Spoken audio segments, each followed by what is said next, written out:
Olá, meu nome é Jamer, sou engenheiro agrônomo e professor. Preparei uma aula de manejo e conservação do solo para demonstrar para vocês um tema muito importante dentro dessa área, que é o terraceamento em nível. Esse terraceamento em nível ele serve para conservar as áreas nas quais tem processo de degradação, ocorre chuvas, compactação do solo por uso demasiado da agricultura com máquinas, e a gente pode colocar os terraços na lavoura, que isso vai interceptar a água da chuva. Primeiro de tudo, vamos entender um pouco mais sobre essa aula. O tema é manejo e conservação dos solos, terraceamento em nível. O componente curricular é recursos naturais e manejo e conservação dos solos.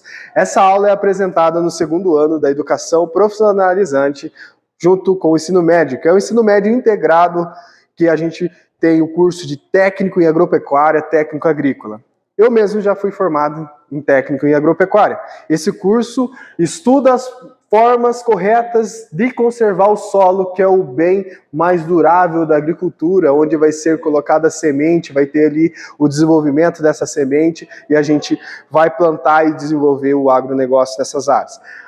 Nesse caso, vou demonstrar nesse quadro como que é a erosão e também vou mostrar quais são as ferramentas que a gente utiliza para fazer toda a leitura da área, a topografia do terreno, para fazer então o levantamento para a conservação do solo. Bom, primeiro tem que entender o que é erosão. Digamos que uma área onde acontece uma declividade, essa declividade ela é reconhecida porque a gente vai analisar a altitude. A altitude ela funciona assim, né? Aqui, a altitude é com base no nível do mar, onde o nível do mar é 0 metros, e o tamanho dessa região que vai dizer. Aqui em cima a gente chama de cota, na verdade. Então aqui tem 100 metros até a cota, que é o ponto do pico, o ponto da montanha, até o nível do mar, que é 0. A gente então tem a altitude, que é 100 metros.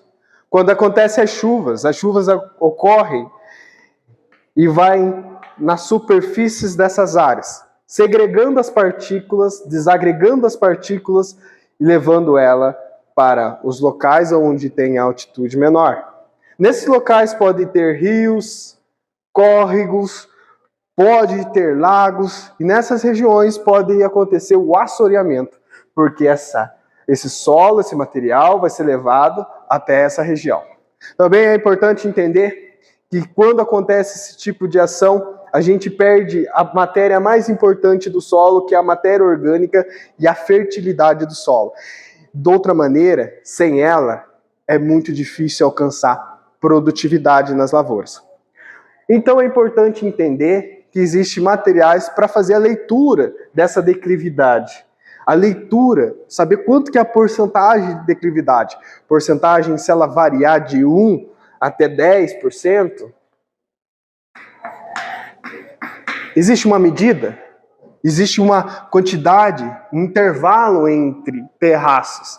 Os terraços são, então, digamos que eu tenho uma figura plana. Essa figura plana será a minha representação agora do que seriam os terraços. Os terraços serão feitos com os tratores depois das medições que foram feitas com o aparelho, que chama nível óptico. Depois de fazer as medições, a gente consegue então determinar o tamanho dos terraços de acordo com a textura do solo. Depois de conhecer a textura do solo, depois de uma análise do solo, a gente conhecendo essa textura, a gente delimita qual é a distância desses terraços. Os terraços eles podem variar essas distâncias e ele vai então interceptar a água da chuva, não deixando que a água no escorrimento superficial leve a grande fertilidade que existe nesse solo. Por exemplo, se eu tiver um terraço aqui, uma curva de nível aqui, a água vem e para aqui, tá? Esse terraço ele pode ser em nível ou desnível, tá? Em nível, ele mantém um nivelamento, interceptando, mantendo a água antes desse terraço. Em desnível, ele vai descendo gradativamente, só que numa velocidade bem menor, agredindo bem menos a matéria orgânica. Tudo isso aqui ajuda a preservar a fauna e a flora, que são os nossos recursos naturais. Agora, vamos conhecer os equipamentos antes de sair para a aula prática?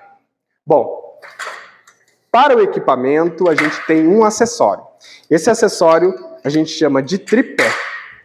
O tripé ele é ajustável, ele tem travas, e essas travas elas ajudam a gente manter o equipamento posicionado e em segurança para ele não cair. Essas são as travas. Se eu destravar, eu consigo movimentar esse tripé. Qual que é a posição certa do tripé? A posição certa do tripé é a altura do peito. Tá? Quando eu posiciono ele à altura do peito, eu preciso deixá-lo nivelado. Eu posso trabalhar com alguns equipamentos em cima desse tripé. Por exemplo, tem um nível óptico, tem que eu estou com ele aqui na caixa, e tem o teodolito, que são equipamentos conhecidíssimos na topografia. Para fazer o terraceamento em nível e as leituras, a gente utiliza o nível óptico ou o nível digital, que é um pouco mais sofisticado. Eu gosto de falar que o nível óptico é como se fosse um relógio analógico, funciona muito bem. E o nível digital é como se fosse um relógio digital. A caixinha é uma caixinha apropriada para proteger esse material, tá? Esse equipamento. O correto é não deixá-lo.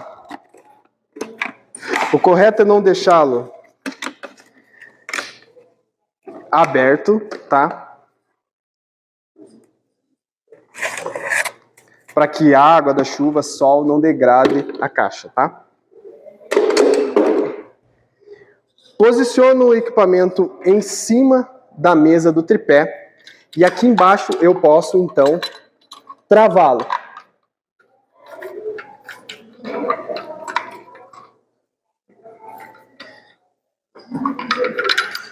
Depois que eu travo o equipamento, eu certifico que o equipamento está travado em cima do tripé.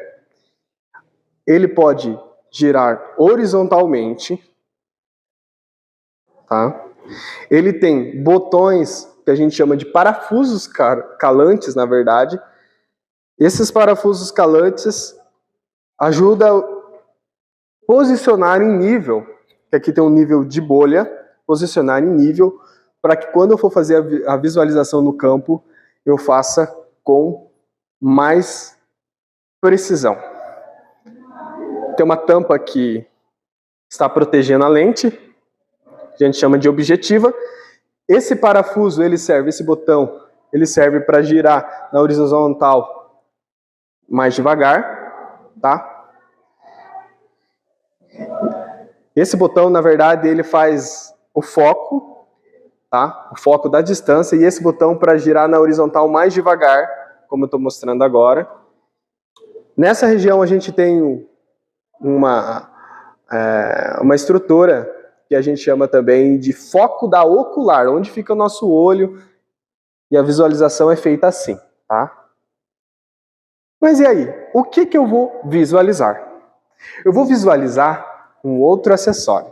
O acessório se chama régua estadimétrica, que é o mais difícil das utilizações dos equipamentos, é a régua, a leitura da régua. Ela tem um parâmetro de leitura diferente, porque como ele vai ficar na vegetação, ele tem que diferenciar da vegetação. E também tem que ter uns números de um bom tamanho, para mim conseguir ver com bastante precisão no equipamento. Tem colorações diferentes nos quadrantes, porque precisa diferenciar na vegetação. Nessa região aqui dá 1 metro, nessa região aqui. Até aqui dá 1 metro. E daqui até aqui dá 2 metros, por exemplo.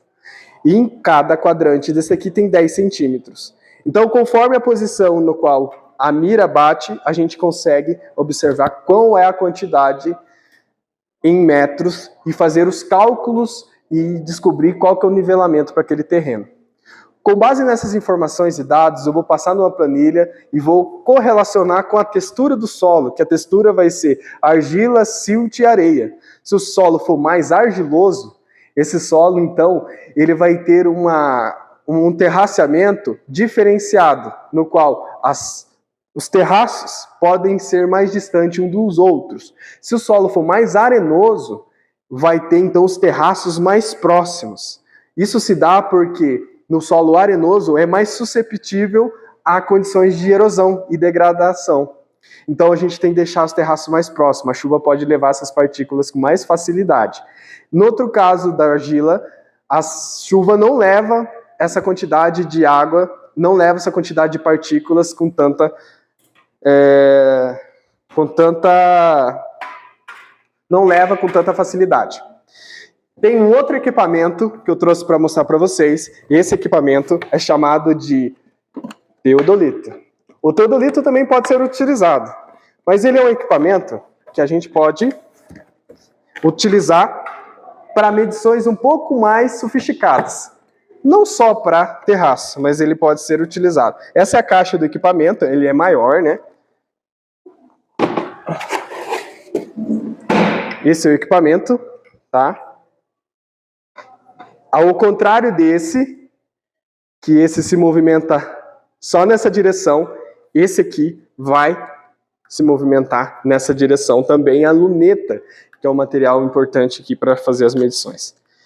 Esse equipamento pode ser feito a utilização na manejo e conservação do solo? Pode ser utilizado também, tá bom? Na próxima aula, tem os detalhamentos mais importantes desses equipamentos e tem as informações mais precisas na hora do campo, correção de erro em um monte de situação.